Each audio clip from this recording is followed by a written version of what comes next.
a mis deliciosos co-creadores. Es Lilou in beautiful Mexico in Valle de Bravo con Michel. Hello.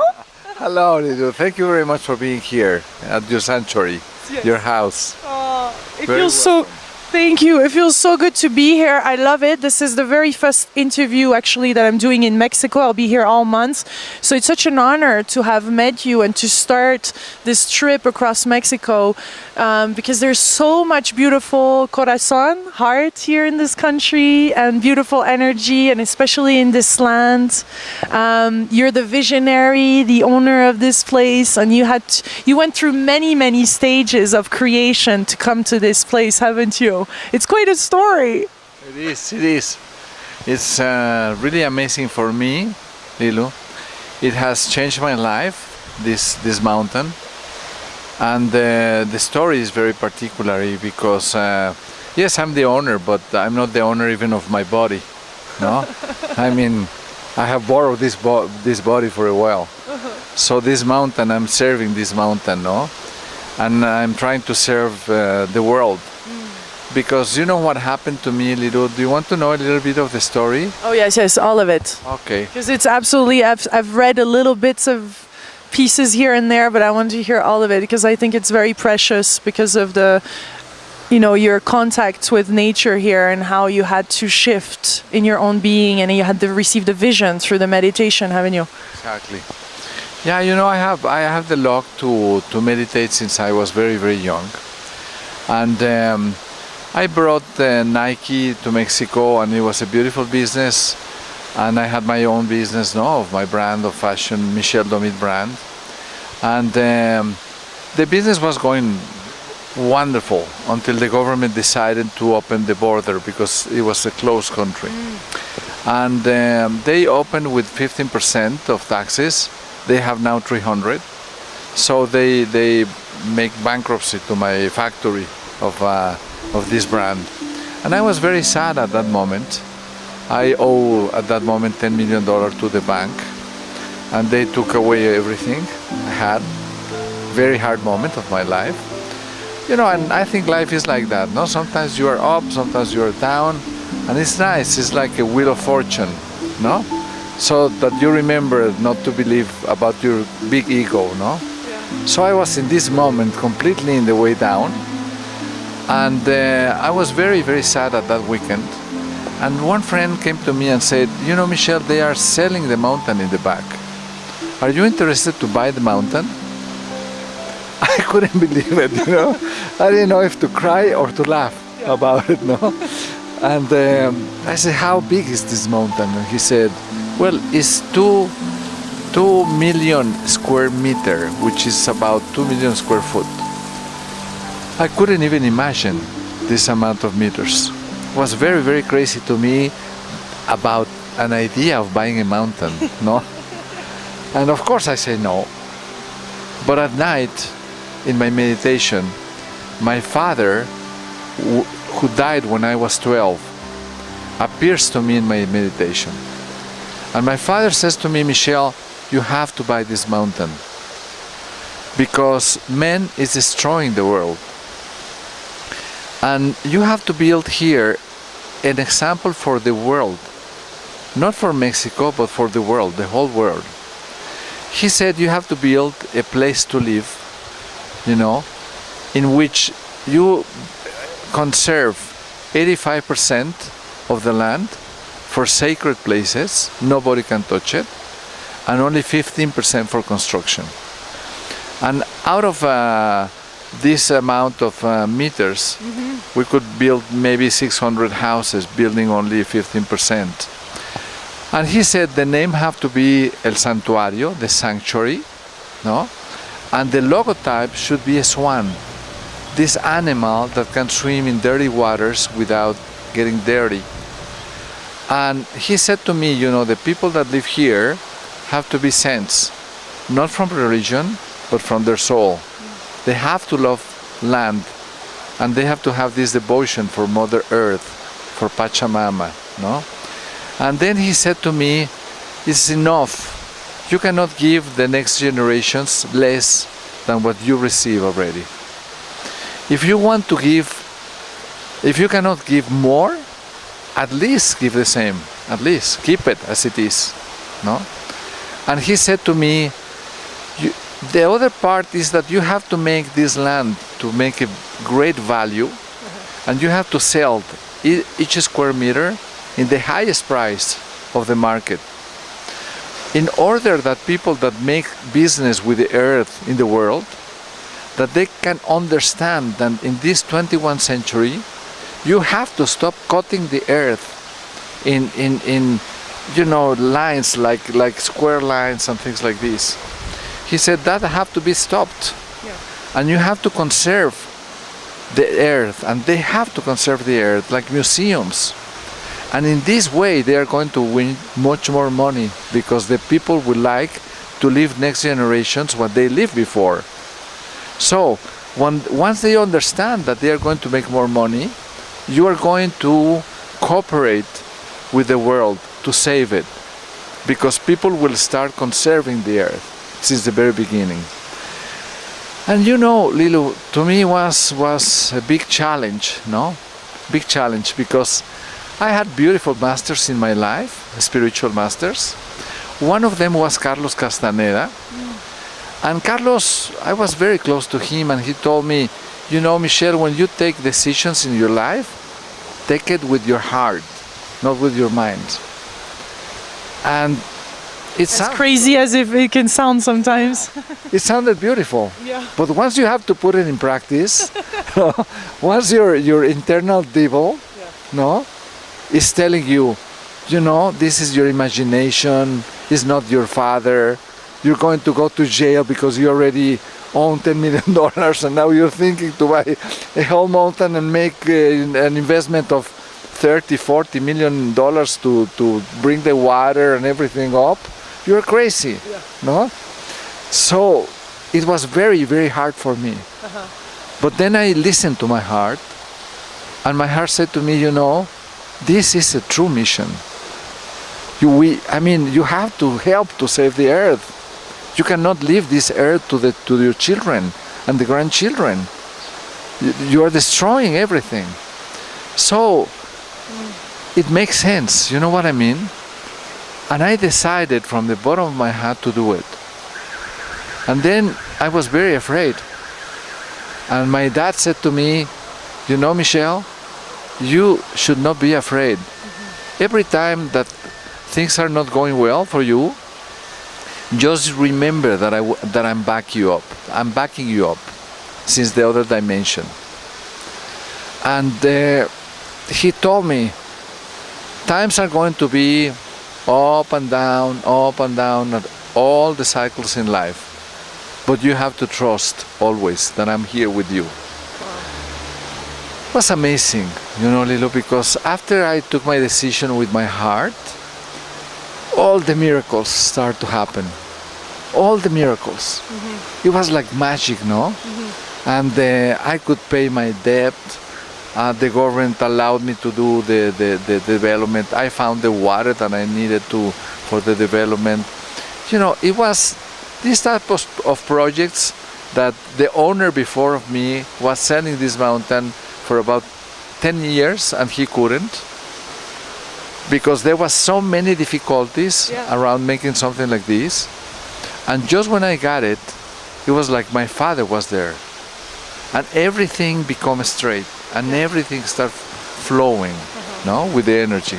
I also read that the mountain was angry, or there was some things that were not running smoothly. Was there a process of purification and artists and even Tibetan monks, is there, that you brought in? Tell us more about that process, because it's really powerful. Yeah, you know, I brought some partners with me in the project to put some capital, and they said to me, you know, Michel, you're very good for shoemaking, and shoemakers should go to shoes. So why don't you allow us to do the things that the mountains need, and you go to your business, no? So they were very close friends to mine, and I liked them a lot, and they were very bright. So I say, okay, why not? Let's do it. But you know what happened was that, of course, they didn't have the clear idea that I had of the vision. And they hired an architect that is known as the best architect for Mexico. And he made a project in this place to have a very square, very high walls, and you know, like his style. And then he decided to cut the mountain in order to bring the highway that was on the lake through here and bring into the level of the lake the whole land for the club, nautic club, and the hotel. And he came to us in the board of directors and said, well, I'm going to make a cut, but no one imagined the level of the cut. So I was very distracted. I went to buy in Spain Galerías Preciados, which was a chain like a Corte Inglés. Was very happy in '94 because everything was going forward to me. And I left this place like if it was a business. I didn't understand that the spirit of the mountain and my father wasn't asking me to make a business out of it. It was not meaning that I could not win money. Of course I could win. But it was meaning that I had to devote myself to it, to the whole project. So at that moment, December '94, in Mexico came a very big crisis, the biggest in the history. We had a devaluation of 300%, no? And the interest rate from 15% went up to 115%. So my businesses became in bankruptcy again, from one day to the other. Can you imagine? It was amazing, no? Once I was, you know, full of money again, and then again bankruptcy, you know? So it was very interesting, that moment of my life, because everything was black, you know? My partner said to me, you know, Michel, let's declare this project in bankruptcy, because we sold the land, and the people, we promised the people that we were going to deliver in December of '95 everything. And from the $10 million that they sold also, you know, they spent all this money without making anything that you could see. So it was left $60,000 out of it. And on top of that, there was a new debt of $5 million. So they say, let's hurry up and declare in bankruptcy because the demands are going to come to us. Yeah. But you know, Lilou, for me, it was not a business. It meant so much more. Yeah. And I said, I cannot declare this in bankruptcy. I'm going to fight over my dead body, you know. And I start fighting and fighting and fighting and fighting. And I remember it was very symbolic because this $60,000 I put in the carpet on the surface on the earth they start to correct to make the roads. And at the 3 months after, it sinks because they were supposed to compress everything and they didn't. So I was right now with a sinking road, no? Mm-hmm. And having to take it again out and do it again and no money at all, no? And all the people complaining. So many times you could have given up. Yeah, so many times. But you know, I knew my father was there. And at that moment, I had this wish to make the University of Consciousness right here, no? And I didn't want to stop making the University of Consciousness, even with the crisis, no? So I bring a shaman, and I ask him, can you come up with me to see this piece of land and see if energetically you like this piece of land for the University of Consciousness? He says, okay. So he came up with me, and he was seeing and feeling the earth, and he told me, you know, this place is wonderful, no? The view is fantastic, but I'm missing a signal, a sign. And my internal devil say, how arrogant this man, you know? But he walked a little bit more, and he kneeled down and brought from the earth a quartz, a piece of quartz, a crystal quartz, like Mont Saint Michel form, and he showed it to me. And he says, this is the signal, this is the sign. I didn't know that this mountain was of quartz, was made of quartz, until that moment.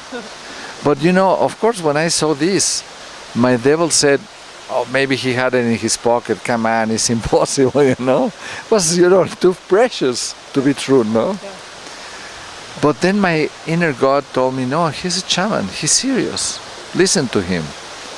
So he came into the edge of the mountain, and he started looking at the mountain, and he said to me, Michel, why is the mountain dead? Why is this mountain dead? And I said, what are you talking about? And he says, it doesn't happen to you that people come and see the land and they like it, but they don't buy? And I say, well, of course, it's the worst crisis in Mexico. And he says, you know, it's not that. And I said, then what it is? And he told me, by any chance did you ask permission to the spirit of the mountain to do the cuts that you did and to do the runways and everything? And I said, what spirit? Spirit of the mountain, what are you talking about? Because I didn't know anything about. No, I was an ignorant. And he told me, of course, you know, this mountain, every mountain have a spirit. And the spirit of the plants, and the spirit of the trees, and the spirit of the animals live with the spirit of the mountain. Mm-hmm. And you have to ask permission to make all these gods. Mm-hmm. And I said, well, I didn't know. What can I do now? Mm-hmm. And he says, well, you have to do ceremonies and cure the spirit of the mountain.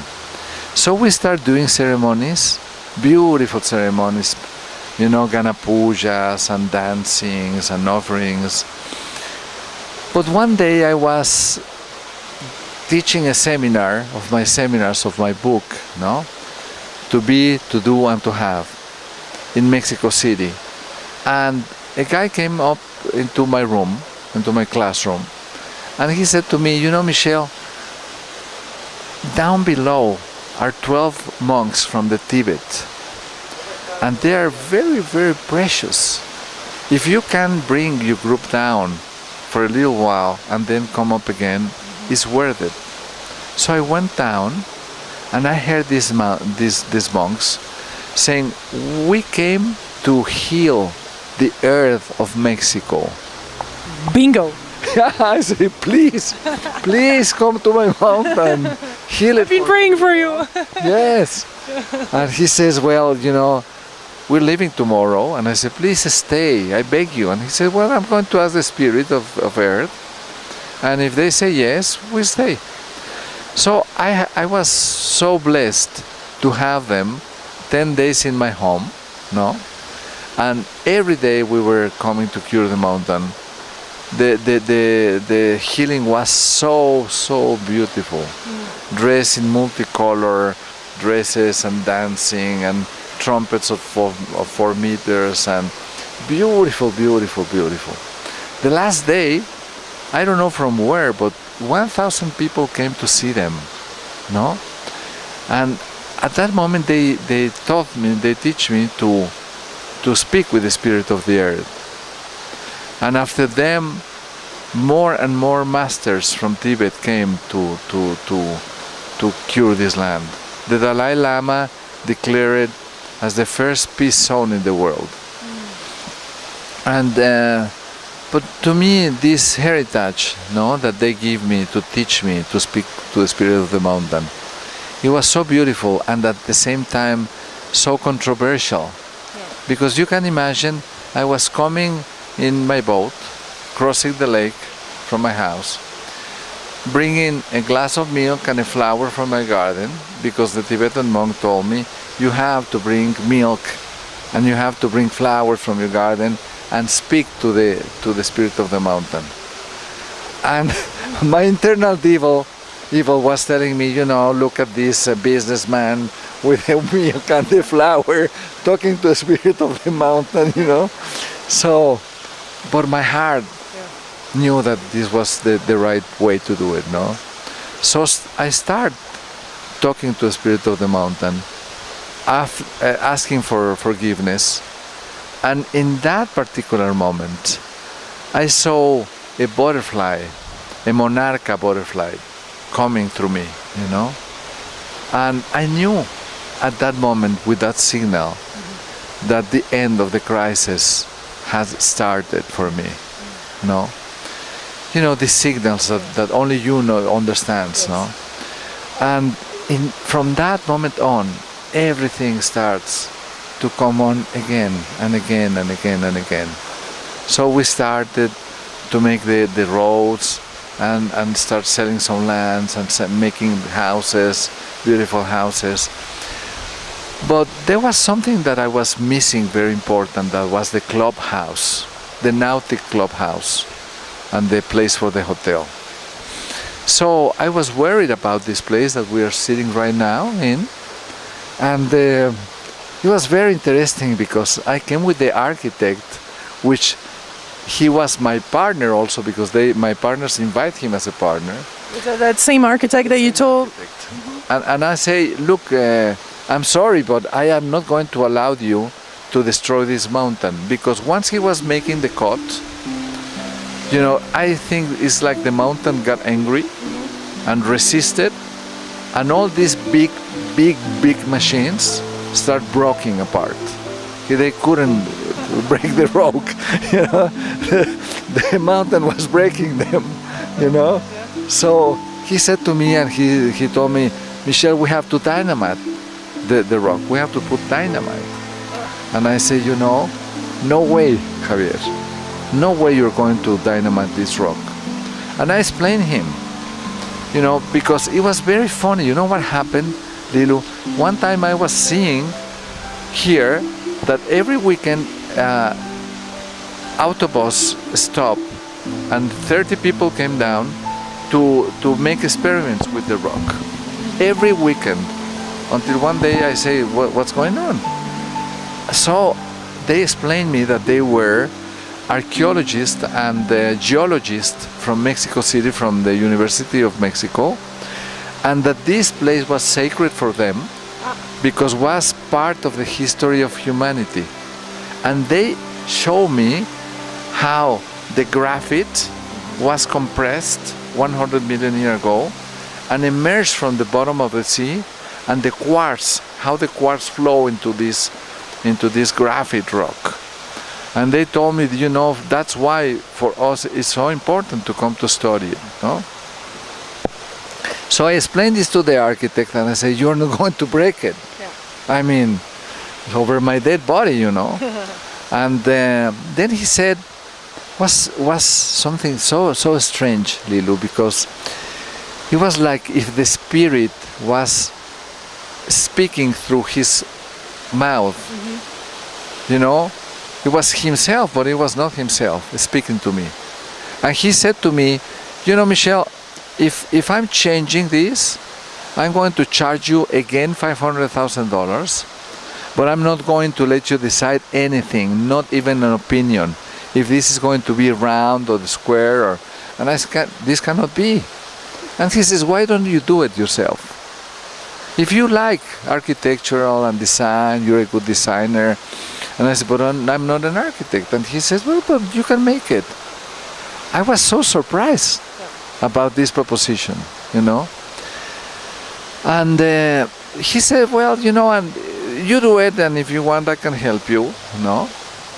And it was so funny because after I did the design, he saw the design and he says, don't do it, it's horrible.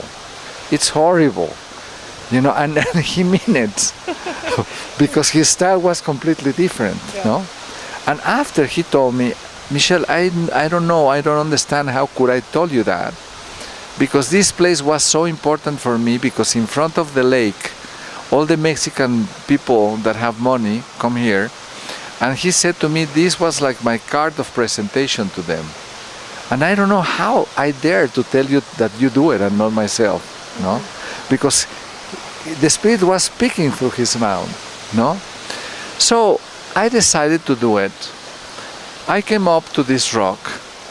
I stayed all night seated in there, no? And I asked the spirit of the mountain what it wanted me to do. So the spirit of the mountain said to me, listen, Michel, if you look from up, every rib of the mountain, you will see that this rib is like my finger. And you cut my nail, referring to this cut behind the hotel. You cut my nail. And I want you to repair my nail. But you cannot bring back all the earth that you took away so many years. So I'm going to ask you to do a construction for me that is a construction that repairs my nail energetically. And I say, but how can I do that? He told me, first of all, it have to be 18 meters above the lake level. I didn't understand why, and I say, I'm going to get bankruptcy, it's a nautic club. And the mountain said, no, you obey, and it's going to be 18 meters above. Okay, I say, okay. It's pretty precise, huh? Very precise.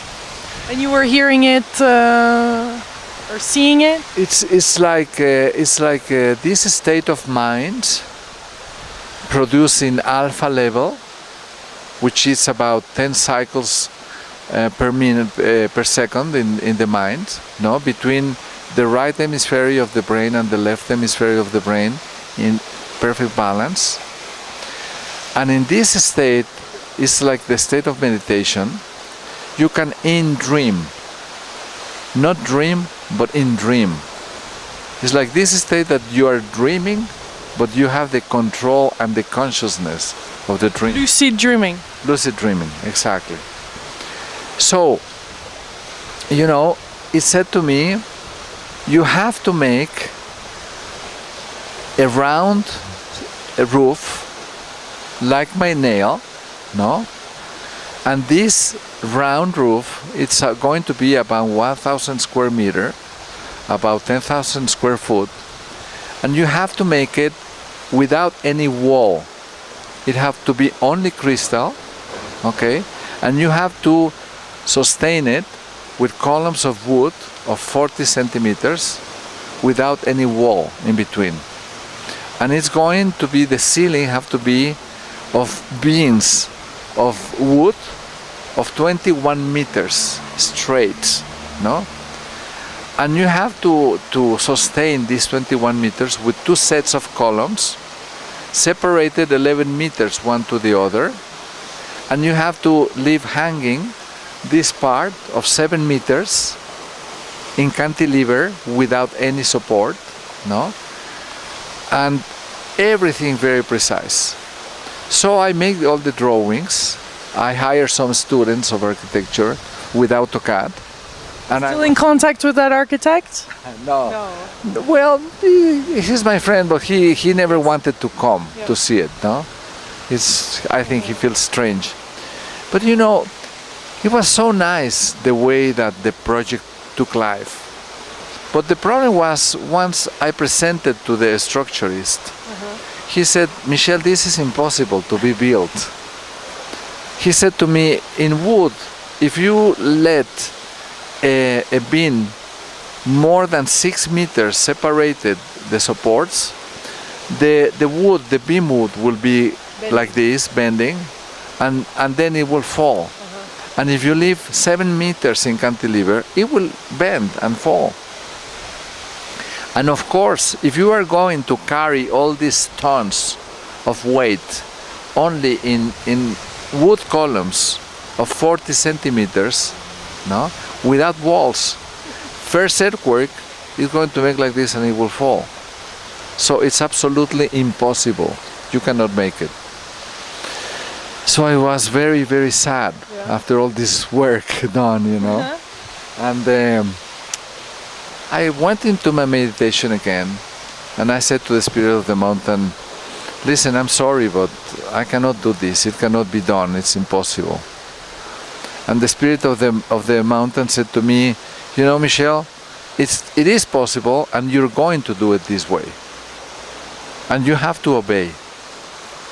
Again, once again, no? A crazy idea about building something that could fall. in any earthquake, no? Serving people, can you imagine the danger? But having to obey at the same time the mountain, because I knew from the bottom of my heart that I had to do it. So I built everything, and once I was finishing, I was very worried about how could we open this place, because the government have to allow you, and to allow you, they have to sign the structures. No? So one day they said to me in the reception, you know, Mr. Michel, there's a man looking for you. No, his name is Jorge Ortega. I said, okay. He came to me and he says, I don't know you, but I want to congratulate you because I am a structurist. In Mexico, nobody knows about wood, no? But I know about wood. And I know the challenge that you made here. And you are so genius, because how did you understood or imagine that living 7 meters hanging in cantilever was going to compensate with the weight the 11 meters in the inside, and vice versa, and this was going to be in perfect equilibrium. And then he said, how did you realize that if you make like the columns with the beams, no, all together around, and you put all these beams of 21 meters together in the whole arch, you were going to build an arch, and it was going to work together, all together, and then it would be impossible to tear it apart. So I say, wow, are you serious? He says, of course you didn't know this. And I said, no, I just followed the instructions. No. You have tears in your eyes right now. What are you very moved and touched by? What is this? You know, it's so hard, no? When I understand the intelligence of the spirit of the mountain, it's like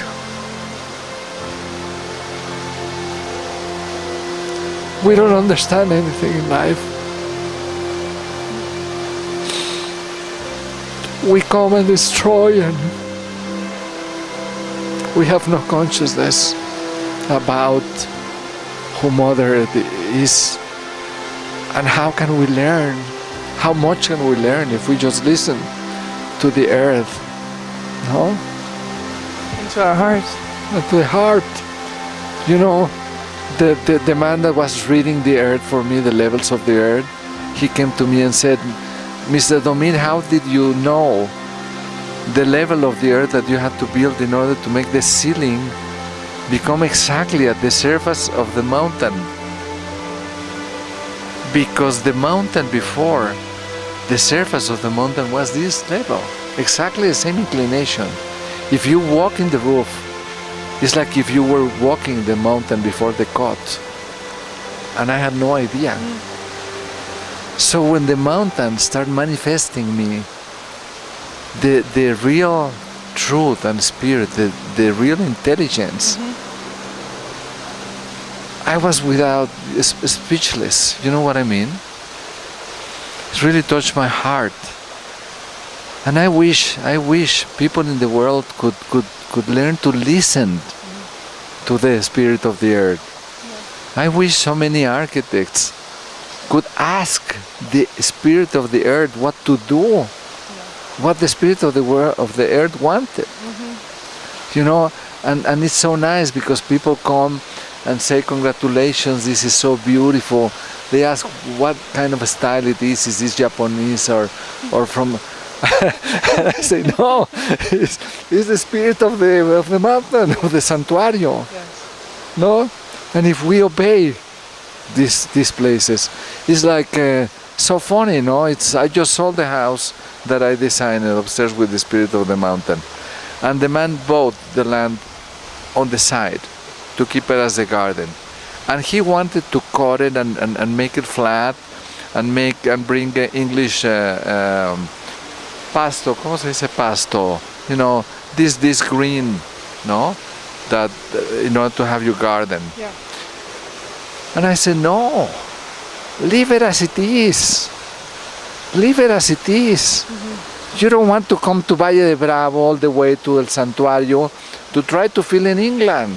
Yeah. Feel here. This is so beautiful. You know, we have oak trees. Yes. This mountain, you know, it's so precious because it have 8 centigrade degrees more than the rest of the lake, because the quartz is producing so much energy. And once it's raining, you have a hole in the clouds 80% of the time because the quartz energy. And you are seeing the sun in your skin and contemplating the rain 360 degrees around you. No?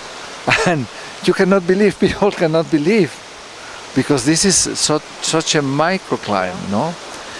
So, you know, when I understood all this, and then I asked the spirit of the mountain, what are we going to do for the hotel? And the spirit of the mountain told me, it's not going to be a hotel. It's going to be a hospital for souls, a soul's hospital. And you're not going to call like that because people could get afraid. No, but it's curing the soul. And he started dictating, and he told me the rock itself, the quartz itself, is going to cure the spirit. It's a door, a multi-dimensional door. It's an aleph, and people is going to come and cure in different dimensions their soul. And people from another dimension, spirits from another dimension will help them also to grow, no? And the spirit said you have to leave all this water. They have to be full of water. The rooms have to have a waterfall, no?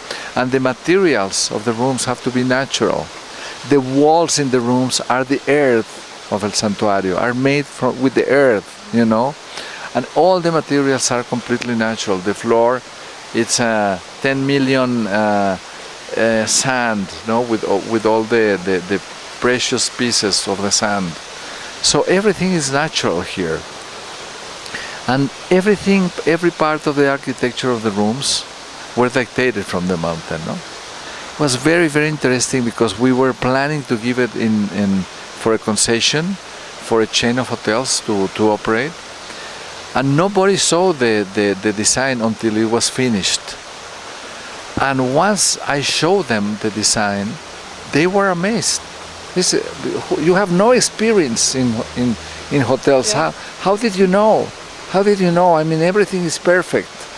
And you know, like the bathrooms, for example, they are behind the bed, and they have a big window, and you can see from the bathroom all the lake, and you can see from the shower the lake, and from the toilet the lake, and you can see the lake, but before the lake it's a pool. In every room there's a pool with an infinity edge. So you're seeing the pool, the infinity edge, and then the lake, and everything is blending together. Yeah. And the crystals have no metal, it's only glass, so you have no obstruction of the view.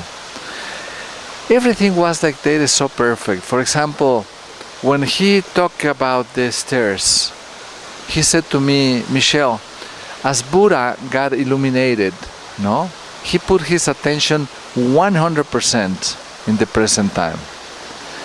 And I want you to make stairs that people don't think in the past or the future when they go up and down. They shouldn't be preoccupied or worried about the past or the future. They have to come back to present time. And I say, how can I make that?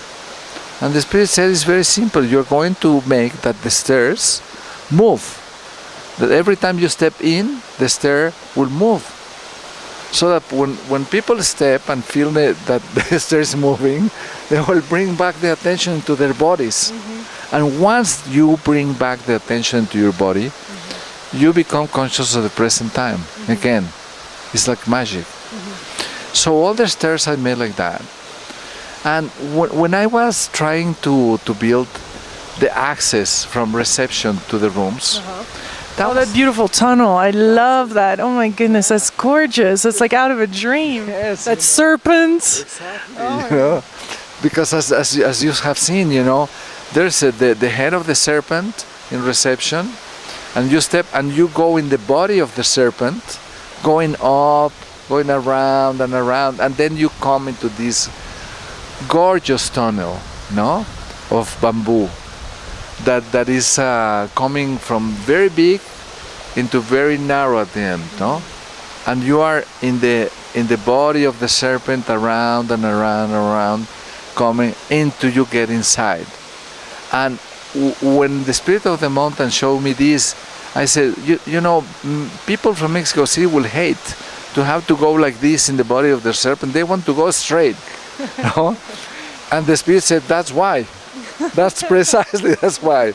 Because we want Mexico City people to leave out the energy from the city and start coming into a different state of mind. No?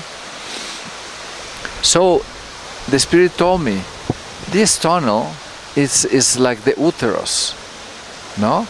And when they pass the uterus, they will become inside of the matrix, no? The womb. Of the womb, of the womb. And it's true, when you come into this great rock, no? The great quartz all together, you feel in the womb. Yeah. Everything it's making you feeling cozy, but at the same time is so magnificent, no?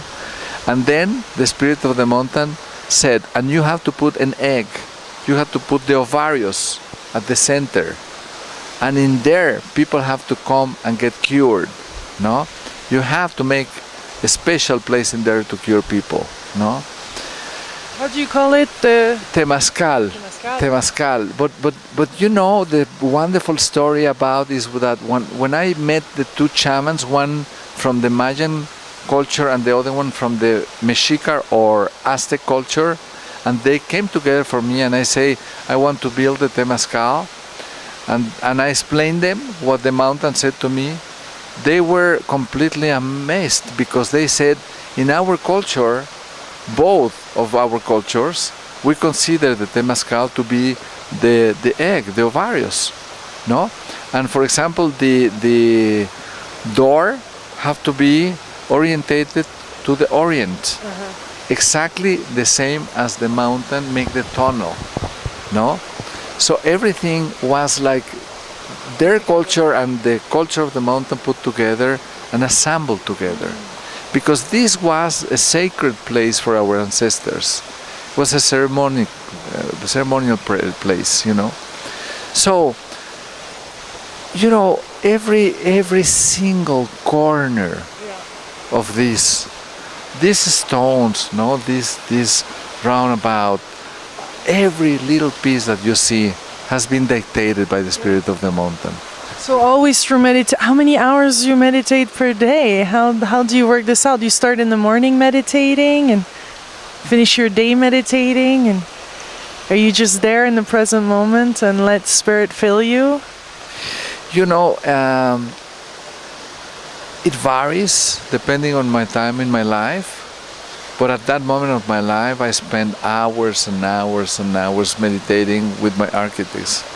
You know, Lilou, when we were going to build this hotel, the governor of Mexico said to me, you know, you remember about this hotel that you told me that you wanted to build? I said, yes.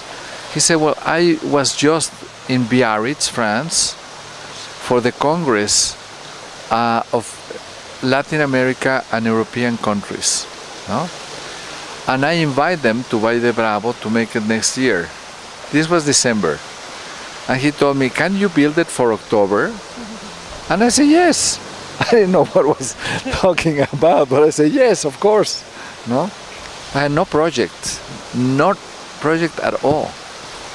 You know, a project, just to build a project like this, architectural project, just to make the blueprints, it takes 1 year. Yeah. And I had nothing. But I say yes. And after that, I start in the meditation. In February 14, the important man from Biarritz, no, el alcalde de Biarritz, came here and said, well, I'm going to review if you pass everything to have this inspection, no, to have the Biarritz Convention here. And I start to explain all the story, the ecological story and the purpose and the mission of the Santuario. And he laughed at me, no? And he said, listen, I'm not pretend to be bad to you or rude to you, but in my French mind, I'm very practical, he said to me. And you know, I don't believe very much in these stories that you're telling me, no? And I can totally relate the French, like, very pragmatic, you know? Pragmatic, no? And then he said to me, he was talking about this, and suddenly his telephone rings, and he said, 1 minute, and he was very, very, very worried, no? And I was seeing one side to the other of the terrace. Half an hour later, he come to me and said, listen, Michel, you're right. You're right. Man is destroying the world. He told me, you remember the boats, the oil boats that sink in Spain at that time in '94. He told me the oil has become already to the beaches of Biarritz, and they are telling me that everything is contaminated. Can you imagine, Lilou? The timing. The timing, you know, the synchronicity of the spirit of the mountain with this mind, no? Square mind, no? It was for him, I can assure you, it was for him a breaking point in his life. Yeah. No? He learned a new lesson in life. So he was completely astonished, and he said to me, okay, we're going to do it here, but where are the rooms? And I say, well, Mr. Borotra, do you see this rock? He turned around and he saw the rock. There was nothing. Next day, the government was coming to put the first stone. And he said to me, yes, for when are they going to be built? And I said, in October. Which year? And I said, this year. So he laughed and laughed and laughed, and he said, come on, it have to be a miracle if you are telling me that you're going to have a hotel with 64 pools inside and the biggest spa of Latin America on top and 1,000 people ballroom. It's impossible. And I say, you know, Mr. Borotra, in this place, miracles happens. And you are going to live the miracle in October, and you're going to sleep in a room in October. And when he was here in October, he couldn't believe. He said, you believe yourself too saying that to him at that moment? It was amazing. You know, I couldn't believe what I was telling. Yeah. I don't understand why he believed me. I didn't understand why the governor believed me. Because I didn't believe myself. But I was just telling what the spirit of the mountain was telling me to say, you know.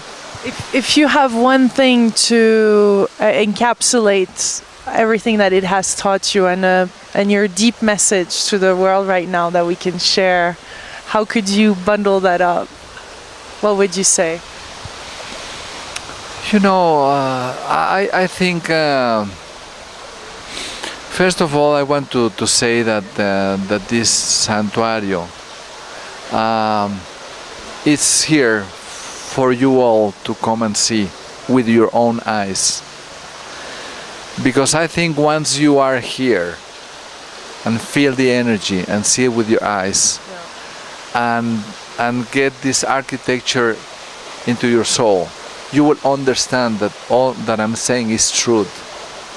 Because I know it's hard to believe. I know it's hard to believe.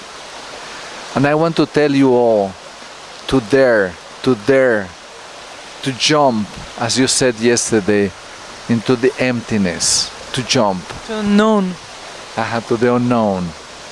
And I want to say that this, to me, it's a symbol in earth, coming all from another dimension. From my father that dictated this mission, and from the spirit of the mountain that built everything.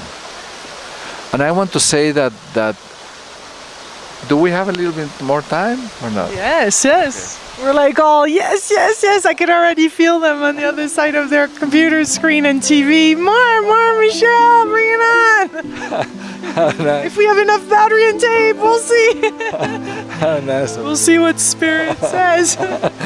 Yeah.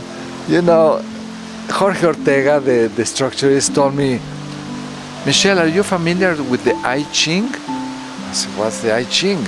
So it's the book from the Chinese, it's the oracle book. Well, they consult the oracle. And he told me, he said to me, just listen to this hexagram. He said, the lake on the foot of the mountain. Do you think that relates to this? I said, of course it's this, no? It's the mountain, the foot of in the lake. And I say, how? He said, how many rooms are we going to have? I say, 64. And he told me, you know, there are 64 hexagrams in the I Ching. You know? And then I was astonished, no? Because he himself, every day, throw the coins and consult the I Ching to see what he have to do in this day, no? So after, the spirit of the mountain told me, you know, every room should have one of these hexagrams. I think it was contemplation. Yes, wow, did you read? Did you read it? No, I have to. There's a book inside the room? I have to show you. Because you know, the people that come and read, they change their lives. You cannot imagine how many testimonies are here of people that change their lives through the readings. It's like you get into the room and you read and there's a big message for your life. So it's full of testimonies. So what I would like to say to your beautiful people here. All the beautiful co-creators around the world, yes, that want to live that juiciness, that want to also have the courage inside their heart to follow their true path. What could you tell them? Wow, what a nice way of perceiving them, eh? Wow. Well, I want to tell you all that you know, in the 20 I born in the 20th century. I imagine maybe the most of your audience born in the 20th century, and we born in a trap, in a big trap, because the 20th century was a century where the scientists dictated the reality concept. Yep. And they said that reality was everything that you could see, hear or touch, or anything that you can demonstrate by a scientific method, no, through your 5 physical senses. So we born and we believe this story, this crazy story, and everybody believed, but at the same time, in our houses, people, our father and mother was telling us, no, there's another lifetime, and there is a spirit, and there is everything. But our reality paradigm was materialism. And right now, in this century, 21st century, the scientists discovered that we are made out of atoms, and the atoms, if you go into one inside of it, you will see that 99% of it is space. Mm-hmm. And only 1% could be the nucleus and all these particles. But if you go into the nucleus with a microscope, you will see that there is only energy. Matter doesn't exist at all. As all the Hindus were saying, this is all Maya. This is all illusion. And we are beings. We are not limited beings. We are unlimited. We are co-creators, as you are saying, and we are part of God. We are part of our Father. And our Father is part of us. We have to stop believing that we are bodies. Our body is just a reflection. It doesn't really exist. It's just a reflection. And I want to invite you all also to come into my book and to believe. If we are going to take into our eternal life only our being, let's start working in our being.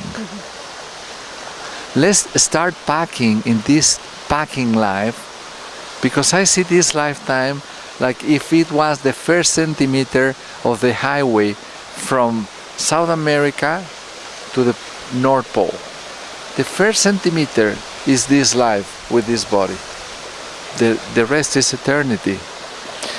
You and me and you have the opportunity for a short period of time to pack in our suitcase for eternity. What are you packing? What are you packing? What are we packing? Are we going to pack resentment or hate or frustration or guilt? Or are we packing love? Are we packing forgiveness? Are we packing very light things to take with us? It's only one opportunity for us. We are the only human, the only living beings in the universe, as much as we know. Can you imagine how lucky we are? This planet is such a little piece of the universe, and we are the only living creatures there. And if you contemplate the planet, living creatures, we are less than 1% if you take all the insects and all the animals. And we are so lucky to have this human body and to live at this precise moment coming into the year 2012, in which you and me have to dictate the new paradigm of the world. We have to yell. We have to yell that matter doesn't exist. We have to yell that we have to look inside and believe we are true angels. That to believe that we are limitless, that we can travel with our mind to the past, to the present, to the future. That we can travel with our mind every world in the universe. We have no limits. Limits is our imagination. It's so important to stop this education to our boys, to our children, and try to educate them, not educate them, try to learn from them, because they are the ones that have the knowledge. No? And we are taking apart the knowledge to make them this framework. Please, for Christ's sake, let's stop doing this into our culture, no? Because it goes from one generation to another generation to the generations. So I would like to say it's a time from the heart. It's a time from the soul. It's a time of really loving each other. As RENE May was saying, no? It's a time to go and look inside. It's a time for introspection. And it's a time to get your mission clear. What is your mission in life? We all have a mission in life. We all have a mission in life. A lot of people get frustrated to know exactly what that mission is. Yeah, you know, my seminar is there to help people to get their mission in life. But, you know, if you allow me to give you a little advice, remember when you were a little boy. Remember when you were 3, then 5, then 8, then 12, then 15. What you wanted to be at that time in your life. What you dream about being. Because in there is the seed of your mission. Yeah. And remember your heroes. You had a hero when you were 3, another hero when you were 6, and now here when you were 10, look at them, all of them, and analyze the virtues that they had. Because in there, it's also the seed for you to find your mission in life. Don't wait. To define your mission in life, it takes a couple of minutes. Just think, if you want to help people, what is the way that you enjoy the most? You enjoy helping children, or helping old people, or helping adolescent people, or helping people that it's going to die? No? Or helping people that is in depression? Or you want to help nature? And start practicing 1 hour a week. 1 hour a week is nothing. Stop looking at you. Stop worrying about you. Start worrying for others. Because once you start worrying for others, the whole universe is going to conspire for you to achieve your mission in life. The whole universe. And once you start helping others, and you start having meditation, your whole life is going to change. And I would like to recommend a very, very small technique of meditation, because maybe you want to start practicing. For example, meditation, you just sit straight with your column straight, and when you inhale, count 1 to 7, and when you exhale, count 1 to 7, but between both, count 1 to 7 and maintain the air. And then once you are comfortable with this, inhale with 1 to 7, sustain 1 to 14, and then exhale 1 to 7. And then 1 to 7, 21, and then 1 to 7. And keep on that way. Meditate 15 minutes in the morning. Meditate 15 minutes before going to bed. It's like taking a shower before going to bed and getting clean of all what you live, no? And in the morning is connecting to your own self, to your real self, and start from the inside. And you will see how your life will change. And if you act this meditation and combine it with these acts of compassion, little act of compassion, but chronicle. If you're going to do it once a week, do it once a week. If you can do it every day, do it every day. But don't stop. Just do it.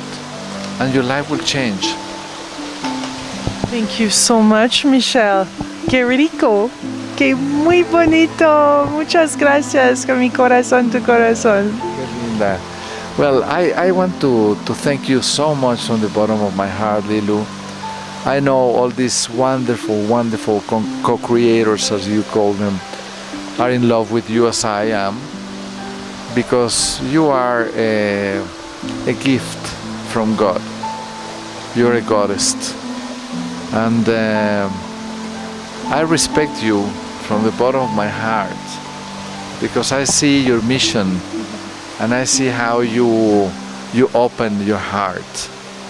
And you are a wonderful example for the world, because a beautiful woman like you are, a beauty, no, could go through the superficial, and you didn't, and you went inside, and you look inside, and you open your heart, and you show your heart every single day, and you are happy as the little girl that you didn't kill. And you are, and you live as a little girl. And we have to learn from you to live, to don't kill our children, our child inside. And you have so much to teach us. And I admire you so much, because you know how to share, because you are helping me and helping others to get to the world, to give the message to the world, to spread it around. And you are not egoist. and you share with others that are doing the same as you do. And I want to tell you, this is your house. I really mean it. This is your home. Okay? And I hope you come to live here soon. Let me tell you just the last story very fast. Can I? One day, I was receiving all this correspondence and invitation for a cupola of crystal that they were going to send from Mexico to Italy in order to put it in the chapel in Santa Maria di Angeli Basilica, because the Pope asked Narciso Squagliata, who is the masterpiece in crystal in the world. In every museum he have pieces of his art, and he was going to send this to the Vatican. And I read this, and the Spirit of the Mountain told me, it was 1 o'clock in the morning, and the Spirit of the Mountain said to me, call Narciso Squagliata right now and tell him that you have to build a cupola here. No? And I say, it's 1 o'clock in the morning, come on. And the Spirit of the Mountain said, you call him right now. And I obey. So I call, very bad education, but I call. No? And I said, I'm terribly sorry. No, who is this? No, I'm this Michel Domit. And can I speak with Narciso Squagliata? Yes. 1 second, he's working. No? So Narciso came to me and says, yes, who are you? And I said, listen, Narciso, I'm sorry to call you so late, but I want you to come to El Santuario because we need to build a cupola here. And he says, okay, tomorrow I'm traveling to Italy, and I'm going to be in Italy for 1 month, and then when I come back, I'll see it. And I said to him, you know, have to be today, otherwise it's impossible. And he says, come on, it's 1 o'clock in the morning, I have to take the plane at 7 o'clock at night. What are you talking about? And I said, I'm sorry, but it's the only way we can build it. He confessed to me after that if it wasn't like this, he will never come. But it was so crazy, no? That he says, I gotta go. So three hours later, he was here, no? And he stayed very quiet. And 15 minutes after being quiet, he turned around to me and said, listen, Michel, I have a house in Rome. I have a house in LA. I have a house in Mexico City. Because I believe that in order to have my creativity, I needed to have a house to live in different parts of the world. But now I tell you that I'm going to live here at El Santuario in the rest of my life. I'm going to build my house here, and I'm going to work here. And I know the biggest masterpieces of my life will be created here. Wow. So he built this cupola on there, 5 times bigger than the one in Rome. It's a beautiful masterpiece. And he lives there. And once a man from the waiter asked him, why did you choose this place if you are a citizen of the world? He said to him, you know, it's because this place is the most beautiful place in the world. So with things like this, I just want to tell you, this is the nature of this mountain. And I hope your heart is touched as my heart was touched, as Narcissus was touched. And that you can come to live here. We would love to have you here. Thank you so much. Thank you for this delicious moment, this delicious invitation, and the blessing of you sharing your wisdom and story and heart with us. It's very, very precious. I'm very excited to share it online with as many people as possible, and that they themselves share it so that it's a ripple of joy and of love throughout the planet. Thank you for being such a great example to following Spirit and having the courage to follow Spirit in your heart. We need to hear this. More and more stories like these. Thank you so much, Lilou. And the Santuario is also the consciousness, the University of Consciousness. I wish you can help us to bring good masters to teach and people to learn also. Okay. Part 2, right, guys? I have to come back to Mexico for more. To live here. Thank you. So much from the bottom of my hand, and thank you all. Thank you for your attention and your time. Yes. Thank you. Much love from Mexico. Viva Mexico! Ay, ay, ay! Oh, wow.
They have to conserve the earth like museums, and in this way they are going to win much more money, because the people would like to leave next generations what they lived before.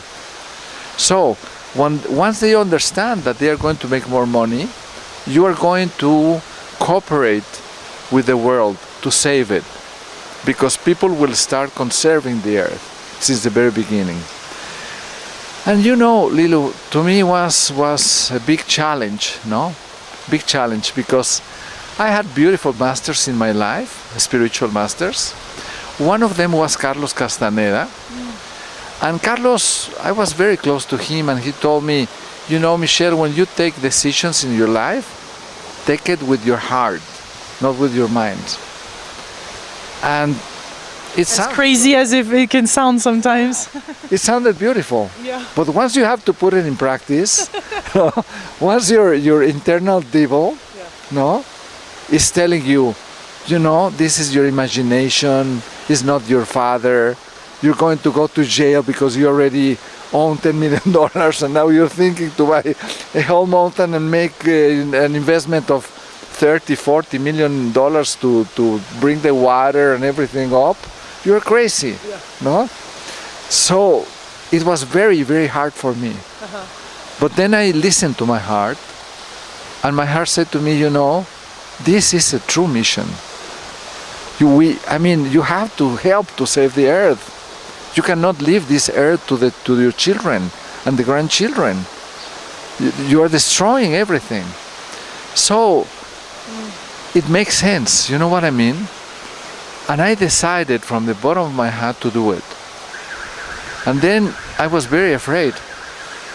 And my dad said to me, you know, Michel, you should not be afraid.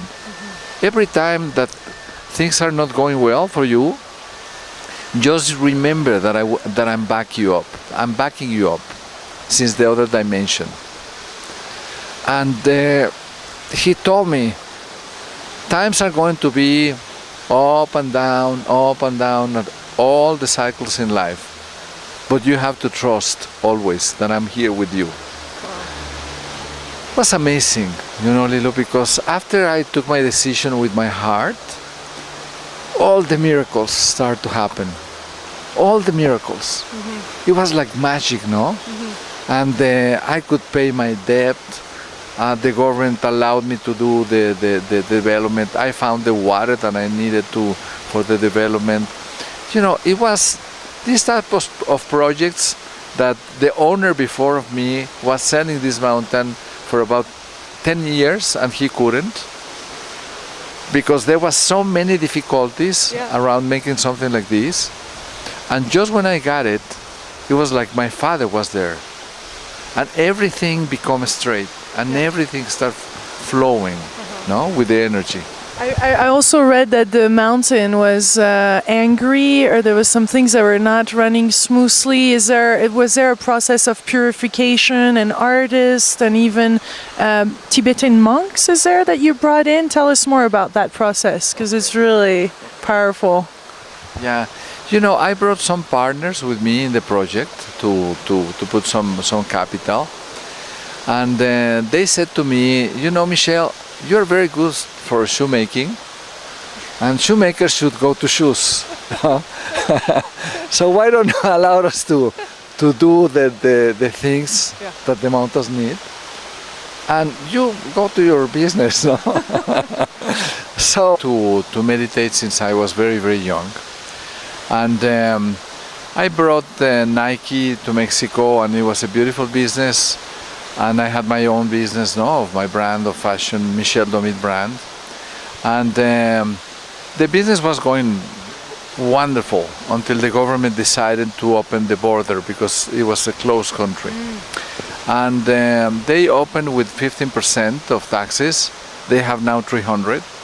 So they make bankruptcy to my factory of this brand. And I was very sad at that moment. I owe at that moment $10 million to the bank, and they took away everything I had. Very hard moment of my life. You know, and I think life is like that, no? Sometimes you are up, sometimes you are down, and it's nice. It's like a wheel of fortune, no? So that you remember not to believe about your big ego, no?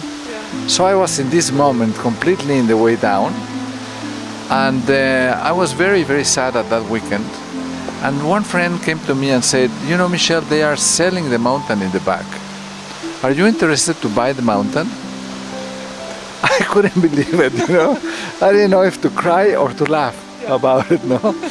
And I said, how big is this mountain? And he said, well, it's 2 million square meter, which is about 2 million square foot. I couldn't even imagine this amount of meters. It was very, very crazy to me about an idea of buying a mountain, no? And of course I say no. But at night, in my meditation, my father, who died when I was 12, appears to me in my meditation. And my father says to me, Michel, you have to buy this mountain, because man is destroying the world. And you have to build here an example for the world, not for Mexico, but for the world, the whole world. He said you have to build a place to live, you know, in which you conserve 85% of the land for sacred places, nobody can touch it, and only 15% for construction. And out of this amount of meters, we could build maybe 600 houses, building only 15%. And he said the name have to be El Santuario, the sanctuary, no? And the logotype should be a swan, this animal that can swim in dirty waters without getting dirty. And he said to me, you know, the people that live here have to be saints, not from religion, but from their soul. They have to love land, and they have to have this devotion for Mother Earth, for Pachamama, no? And then he said to me, is enough. You cannot give the next generations less than what you receive already. If you want to give, if you cannot give more, at least give the same. At least keep it as it is, no? And he said to me, the other part is that you have to make this land to make a great value, and you have to sell each square meter in the highest price of the market. In order that people that make business with the earth in the world, that they can understand that in this 21st century, you have to stop cutting the earth in you know, lines like square lines and things like this. He said that have to be stopped, yeah. And you have to conserve the earth.